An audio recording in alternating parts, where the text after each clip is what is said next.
Good morning SY BCom students. बहुत दिनों के बाद स्टूडेंट्स की डिमांड पर वापस हमें ऑनलाइन चालू करना पड़ा। ठीक है, मैं ऑनलाइन जो चैप्टर अभी भेज रहा हूँ आपके पास उसका नाम है वैल्यूएशन ऑफ गुडविल। अब ऐसे तो मैंने ये पैम्पलेट दे दिया है क्लास पे, बट जो भी स्टूडेंट्स अभी तक क्लास पे नहीं आए थे प्लीज पहले वो पैम्पलेट कलेक्ट कर लेना, क्योंकि पैम्पलेट के बिना आपको सम नहीं पाएंगे। तो आपको क्या करना है, गुडविल चैप्टर हमें स्टार्ट करना है, वैल्यूएशन ऑफ गुडविल। गुडविल का ऐसे तो कहूँ कंसेप्ट पूरा 12th का है, ऐसे तो मैंने क्लास पे आपको सिखाया था, बट जिन्होंने भी नहीं सीखा उनके लिए मैं थोड़ा सा बता दूं। गुडविल में हम जो मेथड करने वाले हैं उसका नाम था एवरेज प्रॉफिट मेथड। एक उसके बाद हमने किया था जिसका नाम था वेटेज एवरेज। वेटेज एवरेज का यूज कब होता है, जब प्रॉफिट कंटिन्यूअसली राइजिंग में हो। प्रॉफिट कंटिन्यूअसली राइजिंग में हो तो वेटेज एवरेज प्रॉफिट का यूज होता है। दूसरा मैंने एक सुपर प्रॉफिट मेथड करवाया था, एन्युटी मेथड करवाया था।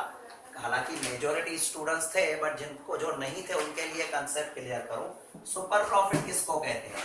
अगर मैं बात करता हूं सुपर प्रॉफिट की, तो सुपर प्रॉफिट का मतलब होता है आप जो कमा रहे हो, दैट मीन्स आपका एवरेज प्रॉफिट।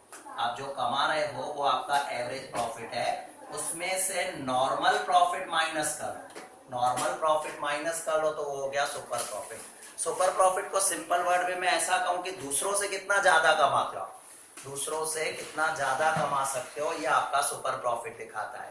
राइट, तो हम कोई एग्जांपल लेते हैं। ऐसे तो मैंने क्लास में 9, 10 सम करवा लिया है, बट फिर भी ज्यादातर स्टूडेंट 9th सम में नहीं थे, 7th 8th तक तो सबको आता है। तो आज मैं 9th सम यहाँ पर शुरू कर रहा हूँ। एक बार 9th सम पढ़ लेते हैं। और देखो 9th में क्या लिखा हुआ है, 9th सम लिखा हुआ है और ये एमएसयू में 12 मार्क में पूछा गया सम है। तो मैं स्टार्ट कर रहा हूँ। The following information of Dasharath enterprise limited is given below. Profit दिया हुआ है 2013-14 का, 14-15 का, 15-16, 16-17 और नीचे कुछ अलग अलग इंफॉर्मेशन दी गई है। आगे हम बढ़े, बट करना क्या है पहले वो देखो। लास्ट सेंटेंस में मैं आ जाता हूं, you are required to calculate goodwill. You are required to calculate goodwill. हमें गुडविल का काउंटिंग करना है। कैसे? 4 year purchase of super profit और एन्युटी मेथड, दो मेथड से हमें कैलकुलेट करना है, सुपर प्रॉफिट से भी, एन्युटी मेथड। तो आपको पता होना चाहिए सुपर प्रॉफिट के लिए हमारे पास एवरेज प्रॉफिट का होना जरूरी है और नॉर्मल प्रॉफिट का होना जरूरी है। नॉर्मल प्रॉफिट कैसे ढूंढा जाएगा, तो मैंने आपको बताया नॉर्मल प्रॉफिट मतलब होता है दूसरे लोग कितने कमाते हैं। सपोज दूसरे, नॉर्मल रेट ऑफ रिटर्न किसी भी बिजनेस का 10% है। 10% मतलब दूसरे लोग 10% कमा रहे हैं। किसका 10%? जो भी आपने कैपिटल इन्वेस्ट किया हुआ है। सपोज किसी ने 5 लाख रुपए इन्वेस्ट किया हुआ है, तो नॉर्मल प्रॉफिट के रेट से 10% मतलब वो 50,000 रुपए कमा लेगा। और अगर मैं 5 लाख इन्वेस्ट करके मैं 70,000 अर्न कर रहा हूं, तो मैंने 70,000 अर्न किया और दूसरों ने 50 अर्न किया, दैट मीन जो मैंने 20,000 ज्यादा अर्न किए वो मेरा हो गया सुपर प्रॉफिट।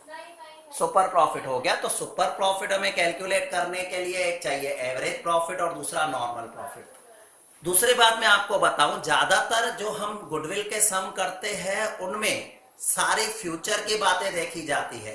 फ्यूचर में मतलब क्या कि ऐसी चीजें जो पुराने टाइम में हुई है बट आगे चल के नहीं होगी, तो ऐसे कंसीडर नहीं की जाती है। For example over valuation of closing stock, under valuation of closing stock, या कितनी बार आप ऐसी देखते हो जो नॉर्मली ऐसी इनकम जो रिपीट नहीं होती है, नॉन रिकरिंग नेचर की होती है, वो प्लस माइनस किया जाता है।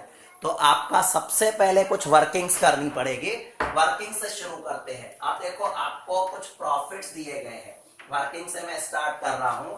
आपके सामने कुछ प्रॉफिट है, जैसे कि 13, 14, 14, 15, 15, 16, 16, 17 के प्रॉफिट दिए गए और उनमें कुछ एडजस्टमेंट है। तो पहले मैं ये कैलकुलेट कर लेता हूं कि मेरा पिछला पुराना प्रॉफिट कितना, उनमें जो एडजस्टमेंट है उसके बाद मेरा प्रॉफिट कितना रह रहा है।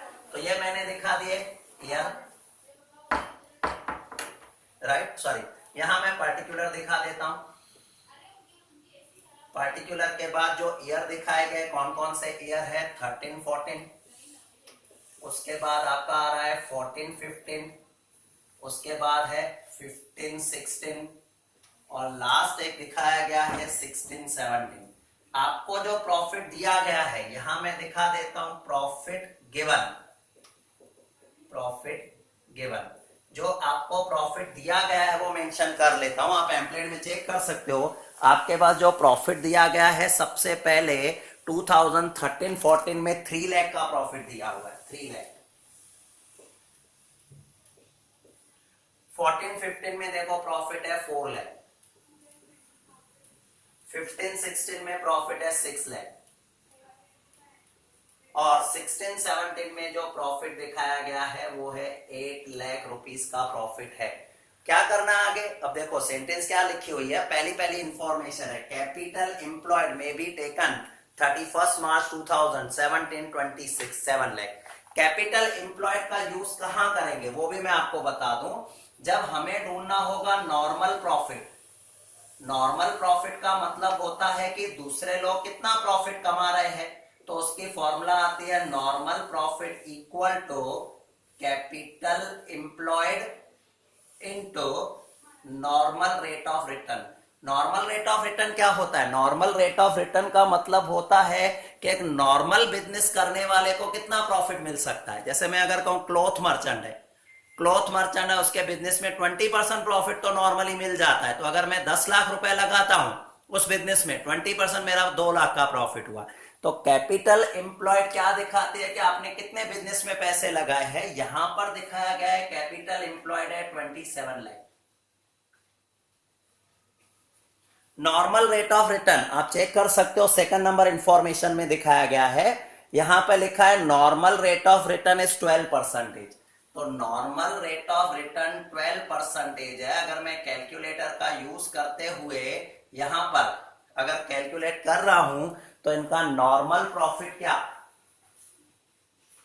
अगर हम 27 लाख ले रहे हैं, 27 लाख का 12%, तो ये मैंने 27 लाख लिखा, उनका 12% निकाला, दैट कम्स 3,24,000। इसका मतलब नॉर्मली लोग कितना कमा लेते हैं 3,24,000, बट मैं कितना कमा रहा हूं? देखो मेरा प्रॉफिट यहाँ 3 लाख है, ये 4 लाख है, ये 6 लाख है, ये 8 लाख है, बट इसमें कुछ एडजस्टमेंट भी है जो नीचे दी गई है, नो डाउट वो भी मैं एडजस्टमेंट प्लस माइनस इसमें कर रहा हूं। तो मेरा प्रॉफिट कितना है? आगे बढ़ते हैं, चलो थर्ड सेकंड पॉइंट हो गए, थर्ड पॉइंट पे ध्यान से देखना। थर्ड में ऐसा लिखा है stock was under valued bye ₹20,000 इन 2013-14। अब थोड़ी वर्किंग में समझाऊं। देखो ये ट्रेडिंग अकाउंट जो आपको पता है काफी बार आपने बनाया था 11th में, 12th में, FY में, ट्रेडिंग अकाउंट। यहां पर लिखा जाता है क्लोजिंग स्टॉक। ऐसे तो जब क्लास चालू था मैंने आपको उसी टाइम समझाया था, क्लोजिंग स्टॉक हमेशा जो वैल्यूएशन होती है ना वो क्लोजिंग स्टॉक की होती है। तो क्लोजिंग स्टॉक अगर आप ज्यादा दिखा दोगे, क्लोजिंग स्टॉक को ओवर वैल्यू किया, ओवर वैल्यू का मतलब होता है स्टॉक 1 लाख का, मैंने 1,20,000 दिखा दिया, है स्टॉक 4 लाख का, मैंने उसको 4.5 लाख दिखा दिया, तो उसे कहते हैं ओवर वैल्यूएशन। जब भी ओवर वैल्यूएशन होता है क्लोजिंग स्टॉक का, उस साल आपका प्रॉफिट ज्यादा आ जाता है, क्योंकि सीधी बात है ओवर वैल्यूएशन मतलब कहां पर क्लोजिंग स्टॉक का वैल्यू किया है, क्रेडिट साइड पे। क्रेडिट साइड पर जितनी फिगर है उससे आपने ज्यादा दिखाई है, ज्यादा दिखाई है मतलब प्रॉफिट ज्यादा आएगा। अब प्रॉफिट ज्यादा आया मतलब रियल में इस ईयर में जो ईयर हमें दिया हुआ है आप चेक कर लो, यहां पर दिखाया गया है 13-14 में क्या हुआ है 20,000, सॉरी वर्ड लिखा हुआ है अंडर वैल्यूड, मैंने ओवर वैल्यूड पढ़ा, अंडर वैल्यूड किया गया मतलब क्लोजिंग स्टॉक को कम दिखाया गया। अब जब क्लोजिंग स्टॉक को कम दिखाया गया तो इस ईयर में प्रॉफिट क्या होगा, कम होगा। जो 1 लाख की चीज है रियल में उसकी वैल्यू 1 लाख है, बट मैंने उसके जगह पे उसको 80,000 दिखाया है। तो सोचो यहां मुझे लिखना था 1 लाख, मैंने लिखा 80, तो 80 जैसे लिखा तो प्रॉफिट 20,000 कम हो गया। अब 20,000 कम हो गया तो 20,000 मुझे वापस इसमें ऐड करने पड़ेंगे, क्योंकि जब ये क्लोजिंग स्टॉक की काउंटिंग हुई थी तो 20,000 का प्रॉफिट कम लिखा गया है, तो 20,000 मैंने ऐड कर दिए और यहां पर लिखा क्लोजिंग स्टॉक अंडर वैल्यू। और आपको याद रखने जैसा ये है, पैम्पलेट में भी दिया है, अगर क्लोजिंग स्टॉक अंडर वैल्यूड हो तो वो प्लस कर दो, ओवर वैल्यूड हो तो माइनस कर लो। क्लोजिंग स्टॉक की मैंने बात की। अब होता क्या है, ये कौन सा ईयर है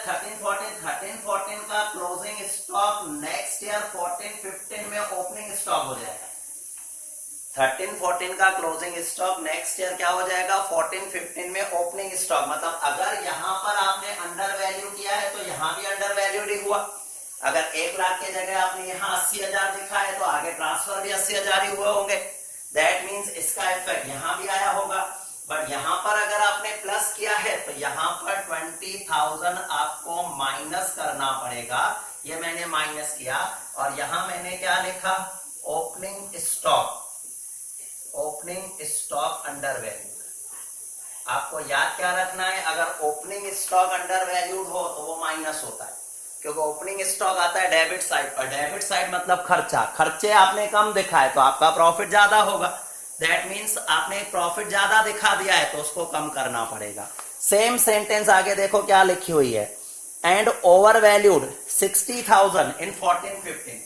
14-15 में वापस 60,000 ओवर वैल्यू किया है। मैंने आपको समझाया था जब ओवर वैल्यू करते हो तो उस टाइम प्रॉफिट ज्यादा आ जाता है। मतलब ये 60,000 यहाँ पर मुझे माइनस करने पड़ेंगे क्योंकि आपने क्लोजिंग स्टॉक को ओवर वैल्यू किया।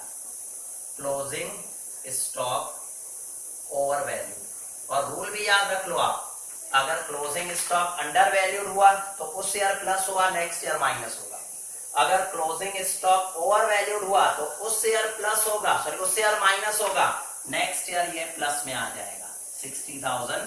तो यहां पर वर्ड क्या होगा opening stock over value. Opening stock over value word use हो जाएगा, राइट। तो ये मेरी पूरी पॉइंट कंप्लीट हो गई। आ जाऊंगा थर्ड पॉइंट से मैं फोर्थ पॉइंट पर।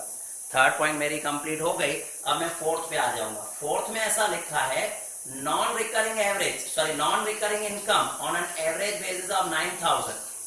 Non recurring income on an average basis of 9,000। हर साल एक ऐसी इनकम है 9,000 रुपए की जो नॉन रिकरिंग है। नॉन रिकरिंग मतलब वो फ्यूचर में नहीं होने वाली है, अब तक होती थी, फ्यूचर में नहीं होने वाली है। दैट मीन्स फ्यूचर में ये बिजनेस मैं लेने वाला हूं तो मेरा प्रॉफिट में वो 9,000 नहीं आने वाले हैं, तो मैं क्या करूंगा नॉन रिकरिंग इनकम को माइनस कर दूंगा। हर एक ईयर में से वो 9,000 रुपए माइनस हो जाएंगे। 9,000 9,000 9,000 हर एक ईयर में से, क्योंकि ये ऐसी इनकम है जो आपकी हर साल में से माइनस होने वाली है। आपकी ऐसी इनकम थी जो नॉन रिकरिंग है। नॉन रिकरिंग मतलब वो होती है जो फ्यूचर में नहीं होने वाली है। आगे मैं बढ़ता हूं, आगे लिखा हुआ है and annual charges of 10,000 should be made to cover managerial cost for the purpose of valuation of goodwill. इसके अलावा ऐसा दिखा है कि मैनेजमेंट, जब हम ये बिजनेस संभालेंगे, कल से ये मैं बिजनेस ले लूंगा, मेरी गुडविल मैं कैलकुलेट कर रहा हूं कि इसको गुडविल के कितने पैसे दूं, तो मुझे मैनेजमेंट का 10,000 रुपए का एडिशनल खर्चा करना पड़ेगा। Additional expenses, management cost. तो हर एक ईयर के प्रॉफिट में से आपके ये 10,000 माइनस हो जाएंगे। हर एक ईयर के प्रॉफिट में से आपके ये 10,000 माइनस हो जाएंगे। ये हो जाएगी मेरी फ्यूचर की मैनेजमेंट कॉस्ट। ये हो जाएगी मेरे लिए मैनेजमेंट कॉस्ट। मतलब मैं जब ये बिजनेस लूंगा तो मुझे एडिशनल 10,000 खर्चे करने पड़ेंगे। तो अब जो प्रॉफिट है उसमें से 10,000 और कम हो जाएगा। सपोज जो प्रॉफिट अगर सेम वे में चला, सेम तरीके से चला, तो फ्यूचर में मुझे 10,000 रुपए का कम प्रॉफिट मिलेगा। आगे हम बढ़ते हैं, फिफ्थ और इंपॉर्टेंट पॉइंट क्या लिखा हुआ है ऑन 1 दिसंबर 2014। तो सोचो 1 दिसंबर 2014 मतलब कौन सा ईयर हो जाएगा? ये ईयर होगा 14-15। ये ईयर होगा 14-15। 1 दिसंबर 2014 क्या हुआ है? 1 दिसंबर 2014 a major repair was made in respect of plant ₹30,000। एक बड़ा सा रिपेयरिंग करवाया था हमने। एक्चुअली रूल ये होता है कि कोई बड़ी रिपेयर जब करते हैं तो उसको रिपेयर नहीं कहा जाता, वो कैपिटल एक्सपेंडिचर हो जाता है। आप कोई बड़ा सा खर्चा, हाँ छोटे बड़े खर्चे होते रहते, वो हमारे रेवेन्यू एक्सपेंसेस है। छोटे बड़े खर्चे हमारे रेवेन्यू एक्सपेंसेस होते हैं, बट जब कोई बड़ा खर्चा आप करते हो तो वो आपका कैपिटल नेचर का हो जाता है। तो इन्होंने क्या किया है, एक बड़ा सा खर्चा किया हुआ है 1 दिसंबर को। Major repair was made in respect of plant ₹30,000 which is charge to profit and loss account. Actually rule कहता है कि आपने कोई भी बड़ा खर्चा किया, जैसे प्लांट पर, ऑलरेडी सपोज आपका प्लांट 5 लाख का था, उस पर आपने 30,000 रुपीज का एक्सपेंसेस किया, तो वो जो एक्सपेंसेस है आपका बैलेंस शीट में आना चाहिए, that is capital expenditure, but गलती से आपने उसको प्रॉफिट एंड लॉस में दिखा दिया और रिपेयर करके दिखा दिया वर्ड 30,000 रुपीज। आपका रियल में कौन सा खर्चा है? कैपिटल एक्सपेंडिचर, और कोई भी कैपिटल एक्सपेंडिचर बैलेंस शीट में आता है। आपने गलती से कहां दिखा दिया उसको? Profit and loss. कौन से ईयर की बात है? ये ईयर की बात है 14-15। क्या हुआ होगा उसकी वजह से? आप गलत खर्चा दिखा रहे हो, जो खर्चा वहां नहीं होना चाहिए था। 30,000 आपको यहां नहीं दिखाने चाहिए थे, आपने दिखा दिए। उस रीजन के वजह से यहां पर प्रॉफिट आपका रिड्यूस हो गया होगा। जितना भी प्रॉफिट आया, जैसे ये 4 लाख रुपए का प्रॉफिट आया, अगर ये 30,000 का खर्चा आप इस ईयर नहीं दिखाते तो आपका प्रॉफिट 4,30,000 होगा। तो ये मुझे जो 30,000 है ये मुझे क्या करने पड़ेंगे इस ईयर में? इस ईयर में ये 30,000 रुपीज ऐड करने पड़ेंगे, 30,000 ऐड करने पड़ेंगे। रीजन क्या दिखाना पड़ेगा? कि capital expenses treated as revenue expenses. हुआ है कैपिटल का खर्चा, बट मैंने उसको रेवेन्यू ट्रीट कर दिया। तो यहां मैं दिखाऊंगा capital expenses treated as revenue expenses, capital expenses treated as revenue expenses. But इसका दूसरा क्या इफेक्ट होगा? सोचो, आपको ये जो 30,000 है कहां ऐड करने थे? प्लांट में ऐड करने थे। आपने उनको कहां दिखा दिया? प्रॉफिट एंड लॉस में दिखा दिया, जिसके वजह से कहां फर्क पड़ेगा? डेप्रीसिएशन पे फर्क पड़ेगा। कैसे डेप्रीसिएशन पे? सोचो, आपके पास जो प्लांट था 5 लाख का, अगर मान लो चलो डेप्रीसिएशन 10% हो, तो आप तो 5 लाख का 10% काउंट करोगे। रियल में तो आपको अभी जो काउंट करना चाहिए वो किसका करना चाहिए? 5,30,000 का काउंट करना चाहिए। बट आपने तो 30,000 यहां पर ऐड ही नहीं किया है, 30,000 तो यहां दिखा दिया। दैट मींस 30,000 का डेप्रीसिएशन काउंट ही नहीं हुआ, 30,000 का डेप्रीसिएशन काउंट ही नहीं हुआ। अगर ये डेप्रीसिएशन काउंट होता तो कहां पर आता? प्रॉफिट एंड लॉस के डेबिट पे आता। बट आपने काउंट ही नहीं किया है, मतलब आपने डेप्रीसिएशन लिखा ही नहीं है। अब डेप्रीसिएशन नहीं लिखा है, सोचो इसका डेप्रीसिएशन रेट चेक कर ले। रेट कितना दिखाया गया डेप्रीसिएशन का? 10%। तो सोचो ये 30,000 का अगर मैं 10% काउंट करता तो ये 3,000 रुपए का डेप्रीसिएशन आता, और मैंने ये डेप्रीसिएशन दिखाया ही नहीं। अगर मैं दिखाता तो प्रॉफिट एंड लॉस में दिखाता। मैंने खर्चा हुआ है बट नहीं दिखाया, तो मेरा प्रॉफिट ऐड हो गया, प्रॉफिट बढ़ गया, तो मुझे यहां पर उसको माइनस करना पड़ेगा। बट कितना? मुझे डेट जो दिखाई गई है कि ये जो हुआ है 1 दिसंबर पे हुआ है, ये जो भी हुआ है ना, कब हुआ है? 1 दिसंबर पे हुआ है। दैट मीन्स दिसंबर का महीना, जनवरी का महीना, फरवरी का महीना, मार्च का महीना, 4 महीने हुए। 3,000 4 महीने, अगर 4 मंथ का आप काउंट करो तो ये डेप्रीसिएशन हो जाएगा 1,000 रुपए। तो मुझे क्या करना पड़ेगा? 1,000 यहां पर माइनस करना पड़ेगा। इसका रीजन दिखाना पड़ेगा, डेप्रीसिएशन नॉट कैलकुलेटेड। आपने डेप्रीसिएशन कैलकुलेट नहीं की है, बट सिर्फ ये इफेक्ट यहां तक सीमित नहीं रहेगा।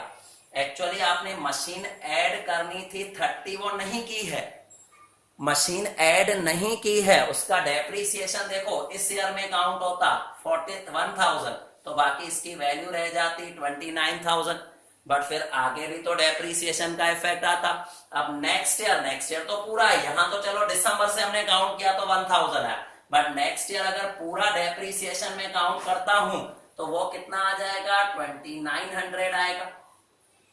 अब 2,900 अगर मैंने इसमें से माइनस कर दिए तो मेरे पास जो फिगर है 29,000 की, 29,000 का 10% जो मैंने काउंट किया 2,900, माइनस करने के बाद ये वैल्यू रह जाती है 26,100, और उसका मैं 10% निकाल रहा हूं तो यहां पर डेप्रीसिएशन आ जाएगा 2,610। तो जिस ईयर में ये चेंजेस होनी थी उस ईयर में नहीं हुई, जिसके वजह से डेप्रीसिएशन कैरी फॉरवर्ड करके आगे तक चलता रहेगा। हमने क्लास में कुछ सम्स किए भी थे, उसमें आपने देखा सिर्फ यहां डेप्रीसिएशन का इफेक्ट आया था, क्योंकि अगर वो लास्ट ईयर में इफेक्ट हुआ तो एक ही साल तक रहेगा। बाकी अगर ये 13-14 में हुआ होता तो मैं डेप्रीसिएशन का इफेक्ट 13-14 में भी देता, 14-15 में भी, 15-16, 16-17 में भी देता। ये डेप्रीसिएशन का आपका इफेक्ट आ गया, राइट। आगे बढ़ते हैं नेक्स्ट। फॉर सेंटेंस देखो क्या लिखा हुआ है, for calculation of average future maintainable profit use simple average and ignore income tax. Simple average. Profit को काउंट करने के दो मेथड होते हैं, एक होता है वेटेज एवरेज, दूसरा होता है सिंपल एवरेज। हमें ऐसा कहा गया है कि आपको सिंपल एवरेज का यूज करना है, और इन केस ऑफ फ्रैक्शन में अगर कुछ आंसर आ रहा है तो आप उसको एडजस्ट कर सकते हो। तो सारे की सारी इंफॉर्मेशन कंप्लीट हो गई।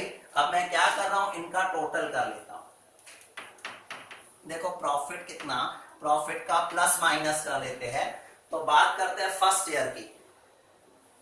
देखो फर्स्ट ईयर की, फर्स्ट ईयर में आपका प्रॉफिट दिया हुआ था 3 लाख, प्लस उसमें मैंने 20,000 प्लस करने हैं, और 9,000 और 10,000 ये माइनस करना है। तो मेरा प्रॉफिट रहेगा 3,01,000। यहां पर अगर मैं कैलकुलेट कर रहा हूं तो सारे फिगर माइनस है, 30,000 प्लस है। तो पहले मेरा प्रॉफिट था 4 लाख, उसमें से माइनस करने हैं 20,000, फिर माइनस करने हैं 60,000, माइनस करना है 9,000, उसके बाद माइनस करना है मुझे 10,000, और प्लस करना है मुझे 30,000, माइनस करना है 1,000। तो जो मेरा प्रॉफिट आ रहा है दैट कम्स 3,30,000। नेक्स्ट, उसके बाद आप चेक कर लो 6 लाख है, उसमें मुझे 60,000 का प्रॉफिट ऐड कर देना है, 9,000 जो है मुझे माइनस करना है, उसके बाद आपका 10,000 माइनस करना है, 2,900 और भी माइनस कर देना है। तो यहाँ आ रहा है 6,38,100। एक बार कंफर्म कर लेते हैं। देखो 6 लाख था, 60 प्लस किया तो आ गया 6,60,000, माइनस करना है 9 और 10 मींस 19,000 में माइनस कर दूं, उसके बाद 2,900 और भी मैं माइनस कर रहा हूं तो 6,38,100। यहां पर तीनों फिगर माइनस करनी है। प्रॉफिट है 8 lakh minus 9,000 minus 10,000 minus 2,610, so remaining is 7,78,390। ये आपका प्रॉफिट आ गया। अब हमें निकालना है इसका एवरेज प्रॉफिट। एवरेज प्रॉफिट कैसे आएगा, हमें दो मेथड होते हैं, सिंपल एवरेज भी होता है, वेटेज एवरेज भी होता है, बट हमें स्पेसिफिक इंस्ट्रक्शन दी है कि you have to use simple average. तो मैं यहां पर एवरेज प्रॉफिट की फॉर्मूला यूज करूंगा। मैं फॉर्मूला लिख नहीं रहा हूं बट आपको लिखनी है। Average profit equal to total profit, average profit equal to total profit divided by number of years. अब बात करते हैं टोटल प्रॉफिट। इन सबका मैं टोटल करूं तो 7,78,390 प्लस 6,38,100 प्लस 3,30,000 प्लस 3,01,000। तो मेरा प्रॉफिट आ रहा है 20,47,490। 20,47,490 डिवाइडेड बाय 1 2 3 4 डिवाइडेड बाय 4 कर लेंगे। तो डिवाइडेड बाय 4 करने से आपका एवरेज प्रॉफिट आ रहा है 5,11,872.5। तो मैंने उसे एडजस्ट करके 73 कर दिया, क्योंकि मुझे इंस्ट्रक्शन थी कि पॉइंट्स को एडजस्ट करना है। प्रॉफिट मिल गया मुझे। अब मेरा नेक्स्ट स्टेप होगा सुपर प्रॉफिट। सुपर प्रॉफिट कैसे मिलेगा, तो super profit equal to average profit जो आप कमा रहे हो और नॉर्मल प्रॉफिट जो दूसरे लोग कमा सकते हैं। एवरेज प्रॉफिट मतलब जो आप कमा रहे हो, नॉर्मल प्रॉफिट जो दूसरे लोग कमा रहे हैं। आप कमा रहे हो 5,11,873, जबकि नॉर्मली दूसरे कमा रहे हैं 3,24,000। तो डिफरेंस कितना हुआ, अगर मैं 3,24,000 माइनस करूं तो डिफरेंस आ रहा है 1,87,873। 1,87,873 ये आ गया सुपर प्रॉफिट। अब हमें ढूंढनी है गुडविल। गुडविल ढूंढने के लिए दो मेथड यूज किए हुए हैं। एक का नाम है सुपर प्रॉफिट मेथड और दूसरा एन्युटी मेथड। तो पहले मेथड से मैं ढूंढ रहा हूं सुपर प्रॉफिट मेथड। उसमें गुडविल की फॉर्मूला यह आएगी, goodwill equal to super profit multiply by number of year purchase. Super profit multiply by number of year purchase.